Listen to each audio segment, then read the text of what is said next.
নাটোরের সিংড়ায় এক অটোরিকশা চালককে মারপিটের অভিযোগ উঠেছে পুলিশের এএসআই সেলিম রেজার বিরুদ্ধে।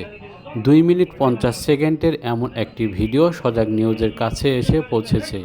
গত 27 জুন রাত 11টার দিকে সিংড়া উপজেলা পরিষদ রোড এলাকার দেশ ফার্নিচারের সামনে এ ঘটনা ঘটে।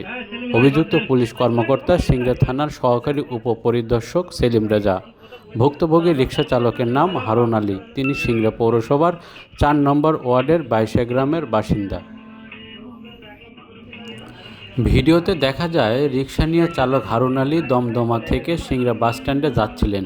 এ সময় চালক উপজেলা পরিষদ রোড এলাকায় দেশ ফার্নিচার দোকানের সামনে পৌঁছলে এসআই সেলিম রেজা রিকশা থামায়। এরপর এএসআই এক পুলিশ কনস্টেবল সহ 3 জন তার রিকশায় উঠেন এবং তাদের সিংড়া বাসস্ট্যান্ডে নিয়ে যেতে বলেন। এ সময় চালক এএসআইকে বলেন, স্যার, মিটারে তার সংযোগ লুজ হয়ে গেছে, গাড়ি যাচ্ছে না।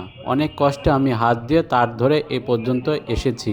এরপর ভিডিওতে এএসআইকে বলতে শোনা যায়, আরে বেটা, আমি তোরে বলছি তুই যা, একেবারে কান ফাটাইয়া ফেলবো না।